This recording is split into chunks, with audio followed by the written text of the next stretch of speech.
touching on monolingualism. What does it mean to speak one language, and can we be a united nation while at the same time being multilingual? I think we can, but the reality that we are faced with is that if you don't speak English or French, no one's going to listen to you globally. If we have Cameroon not speaking English, the US doesn't really feel inclined to having this conversation with you about how they're affecting you. I think to a certain extent there's strength in learning the colonial languages more than an African constructed language. Everyone speaks Swahili, no one speaks English. Okay, with how globalization, we need to have a conversation. And so then that then brings us back to the issues where, okay, fine, so everyone speaks Swahili, but only the very important people speak English. We're back to the same problems we had previously. Are we looking at this trend on the perspective of what development is according to the West? If that's the case, this is their perspective of development. And we can take other countries' perspective of development and just put it in our own reality. We need to identify our own issue, have our own definition of development and address it. And if you have our own definition of development, then you also find our own strength according to the solutions that we will identify to address these problems. And in that case, colonial language might not always be a strength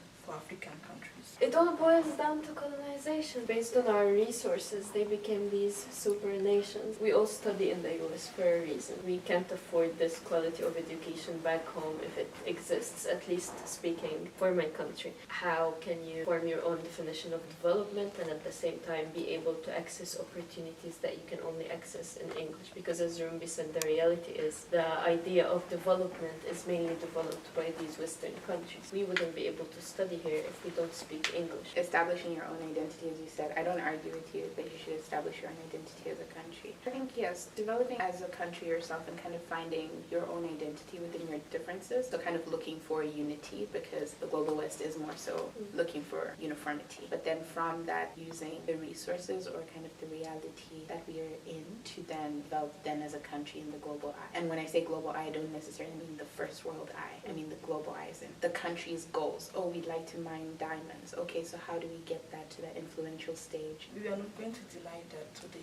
knowledge. To access knowledge, you have to speak English, for example, which is why we are here in the US, because if you are not speaking English, you won't be here. You need to keep in mind the purpose why we are here. After you acquire knowledge, what do we do with it? And from there, we can continue. I have the knowledge. I know what difficulties my countries have. Okay, from there, I think I will address them with the knowledge I have. I'm not forced to get this knowledge here and then bind to their definition of development and continue to lift them up. I can go back home and try to lift my country up, address their issue. We won't deny that right now this is the reality. The West have set the standard, and today we are working according to this standard. We need to work and keep in mind that these standards are not ours. What can we do from now till whenever to address this and now create our own community? I think that's where the negative aspect of globalization or development comes in. We have so much brain drain. We have such great professionals. We have such intelligent people leaving the continent. And we're like, oh, it's because they only speak English, and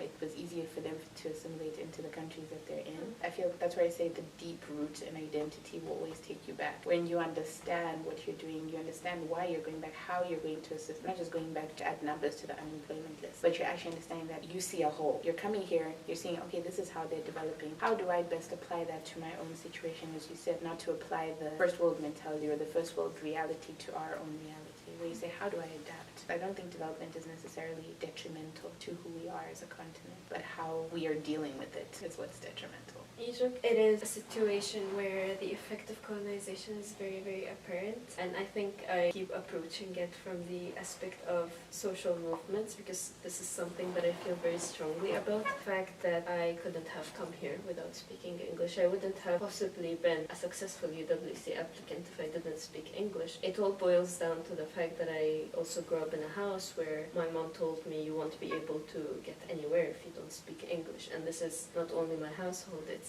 a complete social narrative, and it all boils down to the fact of government, the opportunities they offer, and also community. What opportunities do we make for each other? What things do we learn from just people who don't have to have PhDs. Do you guys think there is a way to mobilize communities apart from schools and universities and degrees and institutional education? Because these are the things that take us to the problem of, oh, we need this colonial language to get somewhere, or we need this degree to get a job. Do they want a dialect to be taught of the village? Because they need to be real for something to be done. Even if they want it, I don't see how that would be possible. For example, I guess this would be a project that would have been initiated from someone from that village. It won't come from any other person. Is there even a need for it to be taught out of the village? Not everyone will come. Let's say there is actually a school in the capital that teaches my native language. I don't think that a native person from the capital will go and learn that language. It's only going to be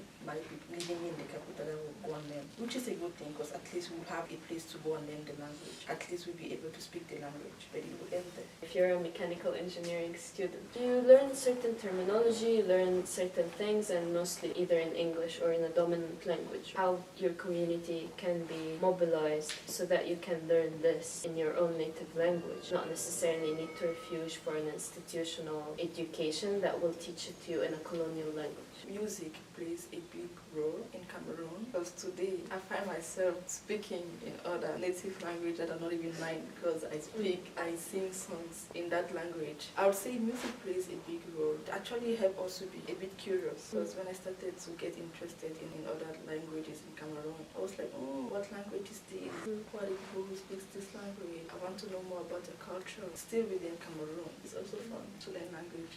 To music. It's maybe not a big step, but it's a start. Like that, I can come and meet you and be like, okay, I know this about your culture. At least I can greet you even in your language. Really bring like some comfort in a sense, but it still ends there. I think that the preservation of languages lies within the institutions that could dissolve them. For example, educational institutions are primarily the reason why there's such a dilution of the native tongues. I think that's something I will credit my country for, which is you actually cannot go to high school without passing this specific course. So like, as I mentioned, English, Science, Shana, or English, Science, Debele. If you fail in Debele, you can't go to high school. You're gaining the tools for you to be as curious as you need to be, for you to learn more about the language and also to learn more about the people and be able to engage with the people as well. The institutions themselves are what's important for that. I think something that I haven't noticed is how it's easy to make English, French, and Portuguese and the like very synonymous with native languages. I feel like we've blurred that line. During this conversation, I found myself trying to figure out, oh, are we talking about English right now? Are we talking about the native languages right now? And I think also we don't necessarily think about it in that sense. They seem to be different spheres, like culture and tradition and native languages. Development and politics and the global West, English,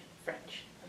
I actually haven't noticed that, Rumbi, and I think that reflects how rooted it is in our subconscious, how these associations are within us. They were taught so profoundly that we kind of project them in our speech without us realizing, even though we're all obviously opposed to the dominance of these languages. As much as the continent is so diverse, the problems that we share are so similar at their core, and we can even interpolate to the extent of saying it's the same core. Despite the language, despite the different educational systems, well, I'm North African, and for example, Swahili isn't being pushed there, so where different parts of the continent are facing very different approaches towards languages and nativity. It is all so similar when you think of it to the core reason, because I thought it would be very different based on the context of each country. But in every word you guys said, I saw myself and I saw my language and I saw my country. That's both sad in a sense and also marvelous, because that's also unity and it also starts from there.